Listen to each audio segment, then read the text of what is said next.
What is up, everybody? It is Alex from Heavy New York calling from the quarantine zone again, and Lee of Born of Osiris joins us from the wilderness. Thank you so much for your time today, man. It's great to be able to talk with you. Oh man, thanks for having me. Yeah, Hell yeah, thanks for having me. anytime, anytime. So you released the new single White Nile, real badass single. I'm really excited to hear more. Is this like a good representation of maybe what like the follow up to the simulation is going to be like, or is this just like a one little one off, one taste sort of thing for the next Born of Osiris album?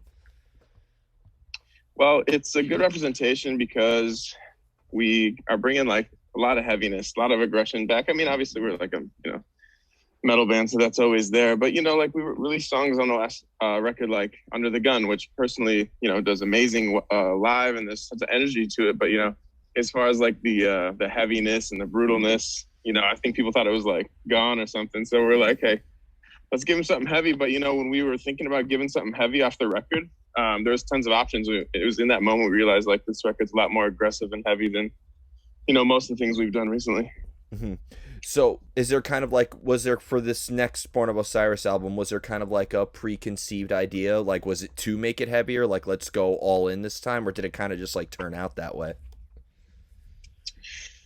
Um, I can't say that we ever really make an effort to do one thing or another. So, we've had the issue in our past where we'll have like a touring guitar player with us or someone around for an album, and everyone will be like, well, that's why that record sounded that way and stuff. But it's up until the simulation, it was just the drummer Cameron and me. For the most part, like we've had people help us with records, like on Discovery, Jason helped us and stuff. But for the most part, it's just been the two of us, and we never really have a conversation to say like, here's what we're gonna do for this record, or here's what we're gonna do, for the next song. We kind of just deliver things, and records just sound how they sound. So there's really no rhyme or reason. Same thing, with this one. The only difference is now we have Nick Rossi in the band, who was playing bass live, but he's actually a guitar player. He's just been playing bass live, but he's been writing with us since the simulation. So now there's three of us, and I'm just talking about like the basic skeletons of the songs. Obviously, vocals and keys, and we'll present keys and stuff. But Joe, he does his thing too. So when I say we present the songs, I just mean like the skeletons, and then the band does their thing over them. Hmm.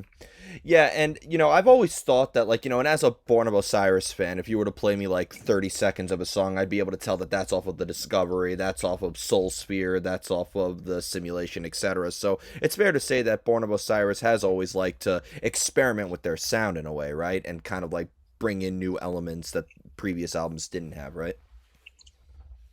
Yeah. Again, I don't know if it's ever on purpose, but I think as you go through life, you feel different ways. You like different things sonically. You like different things. Like I went through like 5 years I wasn't even listening to metal, and some would say that like we put out some of our best metal during that time, and then now I'm like listening to metal again, and I wonder if it affects the sound. I don't really know, but we don't ever want anything to be the same, even though it's kind of the same process every time. Yeah. And another question I wanted to ask you is diving down to, the older era of Born of Osiris. We just celebrated the 10-year anniversary of the Discovery. Now, I don't know, like I was a junior in high school when that album came out, and I don't know if you realize this, but that album was a gateway drug to many people getting into death metal, people getting into prog metal. I know people who are listening to Cannibal Corpse because of that album. I know plenty of people who are listening to Yes or because of that album, because it really opened up so many doors. Can you just like, with that album, what are like some fond memories you have with the making of that album? Was that kind of like a path that like maybe Born of Osiris would follow on for later? So it was interesting. I think it was our third record. So basically the storyline up until that point was we put out The New Rain in high school. Well, we recorded it like senior year. I think it came out. No, it did come out in high school.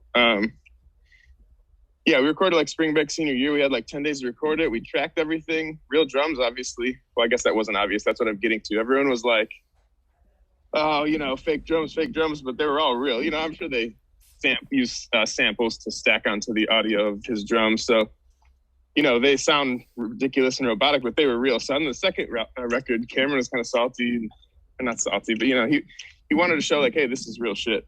So the next one we went with like more of a bare bones style mix, and it didn't come out because we didn't like it.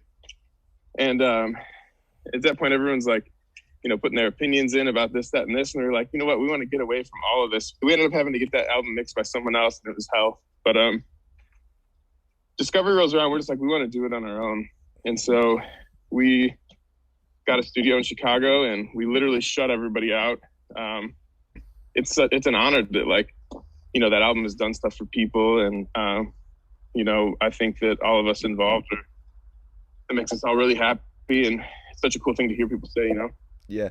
When you look at like the entirety of like the Born of Osiris catalog, whether it is Tomorrow We Die Alive or Soul Sphere or The Discovery or even A Higher Place, like, is it almost like a representation or like a self-portrait in a way? Because watching you play guitar at the Kiesel booth, I interviewed you at the Kiesel booth at NAMM in 2020, which feels like a lifetime ago.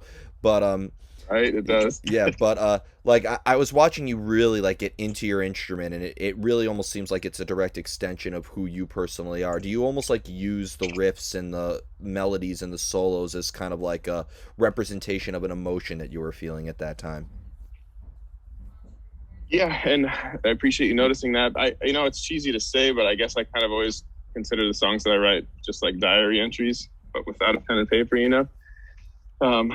just how I'm feeling when I write it. And on that note, like when it comes to guitar, everyone's like, oh, that guy's the best, that guy's the best. And back in the day, everyone was like mainly talking about how fast they could play, like how shreddy you can get. And I was never interested in the speed race. Like, I've been playing for 20 years, I could get involved with the speed race, but that's not my goal. And there's always gonna be that kid on YouTube coming up faster and all that. So my goal has always just been, I want to write a melody that you'll sing in your head, or something that you'll hum to yourself, or like almost like a catchy vocal line.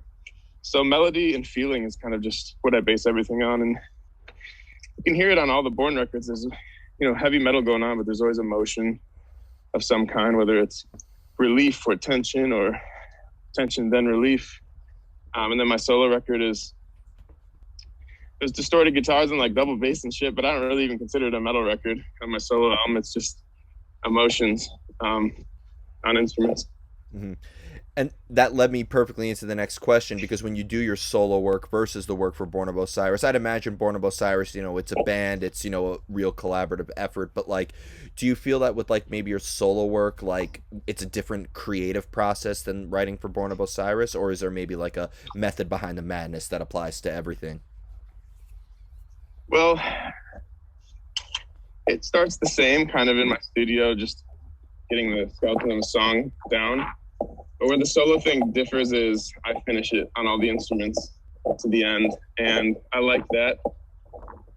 But also with Born of Osiris, that's where it separates, because that's when everyone else gets looped in, and Joe starts putting all these crazy keyboard sounds, and he's so good at making just tones. And like, if I'm writing keyboards for a Born of Osiris song, like for a demo, I'm like pulling up patches, in a program and running with that. But he's like the guy who can go into every single synth and just like tweak it and like fucking do all these things that I don't even understand with synth. So then he puts that on it, and then Cameron will be like, hey, I had this, like, he's like classically trained musician, like he'll be like, oh, I have this orchestral thing I want to put over it. And so that's where they all kind of take form in the Born of Osiris world. That makes it like the team effort. Mm-hmm. Do you have like a theoretical background behind your style, or like better question is, when it comes to writing solos, is it easier to like have background music laid down so you kind of like know what key or chord progression to follow, or do you sometimes lay down a whole solo and that could arrange the rest of the composition? Solos always last for me. So we've even done records like Discovery, for example, where I'll write a song, or any of them, but let's use that one. I'll write a song and I'll have a blank section. It's just chords, and we'll go a year. I won't ever touch it. And then we get to the studio, or it's time to finish the album, and I'm like, all right, now I'm doing leads, and I'll go and I'll lay that down. So it definitely starts with a progression. And my solo chord progression, like just some chords on the piano, which I don't do for Born. But solo stuff can start that way, because in the solo stuff, I want it to be so much about how the feelings, that the chord progression is so important. Whereas Born of Osiris, we're playing these heavy riffs, you'll have a breakdown, whatever. And I can get to any chord progression I want usually, within reason, within, theory. But you have a lot more options because at that point of the song, like I'll already have 3 riffs, and then I'm like, all right, chorus time or whatever it is. I'm like, okay, where's this going to feel the best? Like which chord can I open this next part with that makes you go, like a breath of fresh air, right? Whereas the solo stuff is more dictated on the chord progression from the beginning. Mm-hmm. And in order to like get that inspiration to write, do you almost like look for it? Like, do you have to like look for inspiration? Do you have a usual place that you go to, or does inspiration sometimes strike when you least expect it? Sometimes at very inconvenient times, I'd imagine, right? Yeah. It's funny, like when my wife's getting ready for work in the morning, we'll just put YouTube on, whatever she wants to listen to. And I'll play guitar along with it. Like she could be playing like Harry Styles or One Direction, and I'm just jamming guitar to it. I've literally come up with riffs to like some of the craziest pop songs you'd ever think of, like a Halsey song. And then, which is super funny. And obviously you don't like take that chord progression, but you see what the chords were there. And I'm like, what was I playing? And then see if that inspires something. So I've been inspired, 6 a.m. after I took the dogs out and she's doing her makeup and then just hearing some pop song on the radio or YouTube. But yeah, it's always random. Other than that, I just get in the studio and ideas always come. I'm there every day, 9 to 5, because that's around the rough outline of how much she works, my wife. And people talk about like writer's block and stuff, and I've never really had that. Like I've had days where it didn't go well, but you just show up the next day, show up the next day. I think some issues with writer's block, this might be a tangent I'm going on right now, but I just feel like people are like, oh, I have writer's block, so I'm not working today. Or I don't feel like it's being in the studio today. I think like if you just show up and record and write, something will happen. And I tell people, go sit down in your studio every day, record something. If it sucks, that's fine. You don't lose anything. You can delete it, whatever. More often than not, you'll grow on that and make something out of it. So the problem is if I'm in the studio too much, because then I lose inspiration. And so I have to do what I'm doing right now. I got to come out in nature, listen to a podcast, music, just get the sweat going, like right now. That helps. But I need some sort of stimulation of like something, because the studio is great, but I can wear that out real quick. I need to get outside. Yeah, and you bring up a good point too, what you said, because writer's block, it definitely does exist. I'm not, disagreeing with that, but I had a discussion with my tattoo artist about this, saying that if she only tattooed when she was inspired, she wouldn't be able to pay her bills. Like, sometimes, it's obviously never good to force art, but sometimes, like, the only way to overcome writer's block is really just, like, kicking down that wall in a way, right? It doesn't just go away on its own.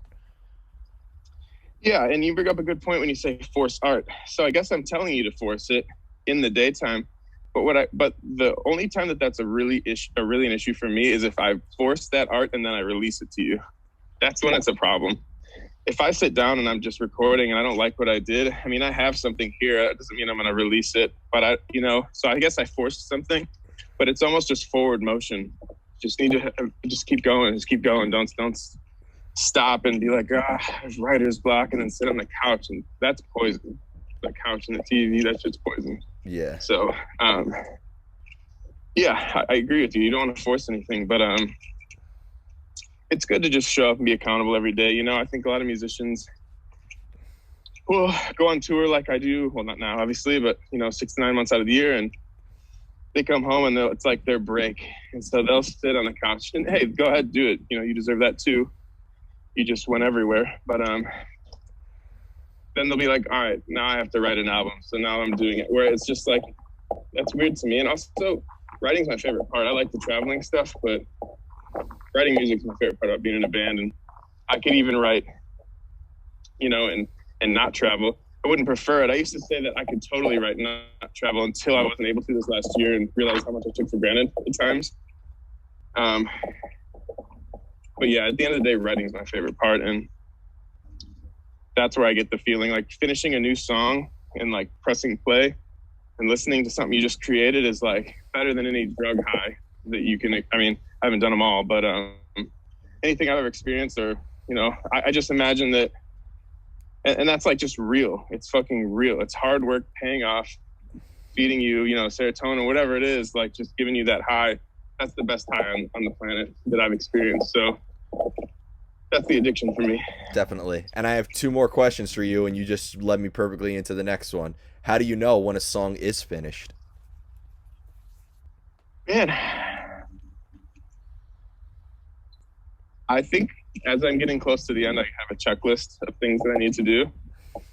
And then I just one by one get them done. That being said, and then I'll bounce it out and sit on it for a while. That being said, I will come back. I do like to sit on things, which happens 9 times out of 10, whether you like it or not. Anyways, like I feel like this new Born record's been done for over a year. But it's like, so when they're like, hey, we're going to put this record out, for example, my second solo record, I finished like before the pandemic. And just last week I had the call about releasing it now that the pandemic's almost over.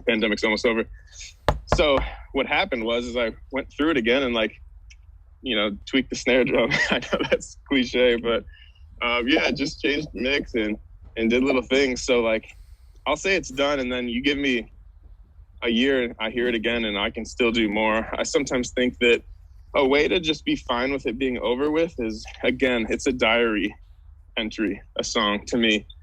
So just because I could go back a year later and change it, if I want to, sure, that's cool. But also, like, it doesn't need to be changed. Like, there's things that I would go back and change about songs I've released before, tattoos on my body, whatever it is. But like, at the end of the day, that was a memory, a moment in time, and that's my recollection of it. Like, that's my memory of it, and it is what it was in that moment, and I leave it alone. Yeah, and you brought up two good points. One, the snare sound always seems like if somebody's constantly critiquing you, just adjust the snare sound. It's the solution for everything. It's always the snare sound. I feel so bad for drummers because it seems always to be the last resort, and you could thank Saint Anger for that. But like, do you find it though, You're right.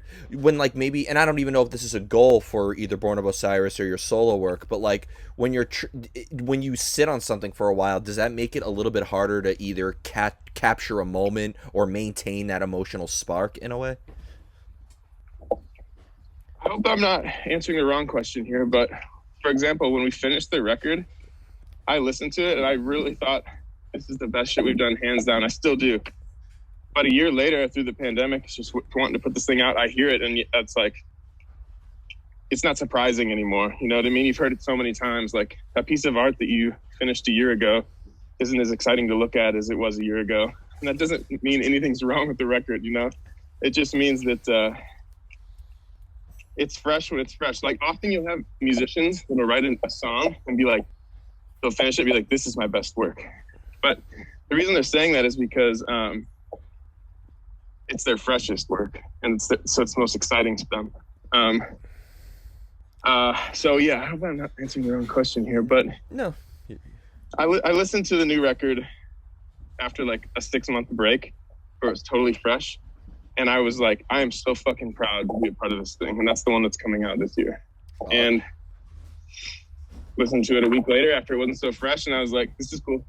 You know, it's just like, I don't know, it's like wind. It's your own art. Yeah, you kind of just, you love what's new in a way. And I think that's why you get a million artists and a million interviews saying this is the best shit yet, and then it comes out and it's not. Yeah. It's probably because it's the freshest to them. Yeah. Promotion. It's the best promotion.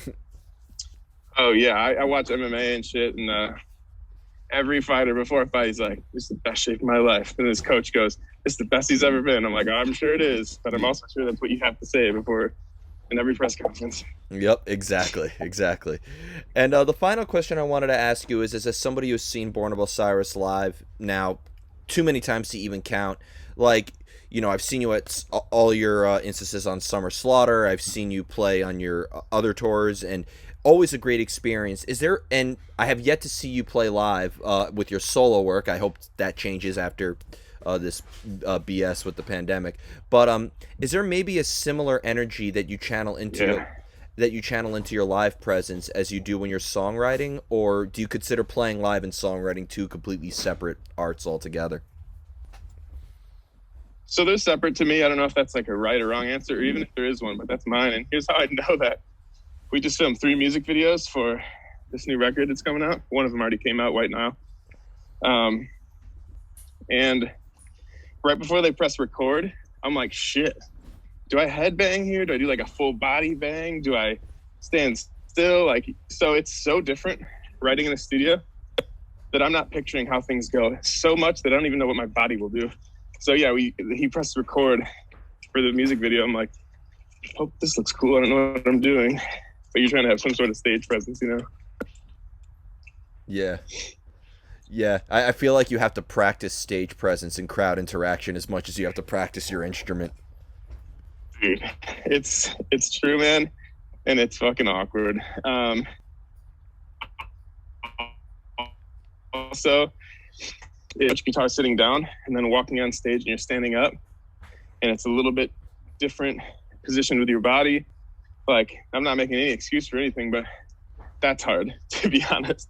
Is going from sitting in a chair where everything, like, I'm 10 times better in a chair than standing up. You can't make that an excuse, so, because no one wants to hear that.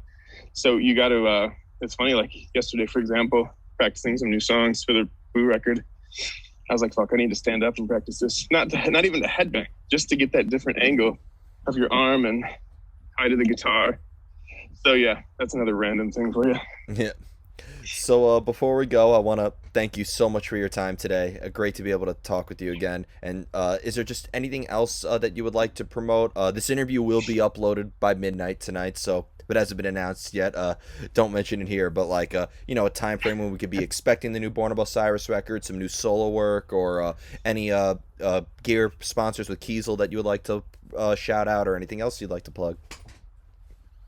Yeah, well, Newborn is coming. We haven't announced the date, so I can't either. But yeah, I would say the thing I can say is you're gonna get Born, and then a few months later you're gonna get my second solo album, and that will all be this year. So that kind of gives you a relative timeline. Both will come out in this calendar year, awesome. And we're excited. And it's when I think about this record, I know I just went through you about how I just told you about how. Everyone says their new shit is the sickest because it's the freshest, and I believe that. But what I do think about this one is good is it's got more guitar solos. So those Discovery diehards, this has got more guitar solos again. It's got the melodic shit that we've done on certain records that certain people like, and then other people worry that we lost the heavy. And then you heard White Nile, we have the heavy. So I finally think that, and again, it wasn't on purpose because we don't really do anything on purpose, but I can say I think confidently that no matter what Boo record you like up until now, everyone will like this one, I hope.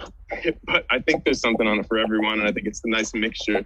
Like, all of the things we've done so far came together on one. So I hope people like it. And yeah, second solo record will follow that up, touring, I hope, you know, once the world gets right. Let's hope it does. And yeah, I'm just really excited.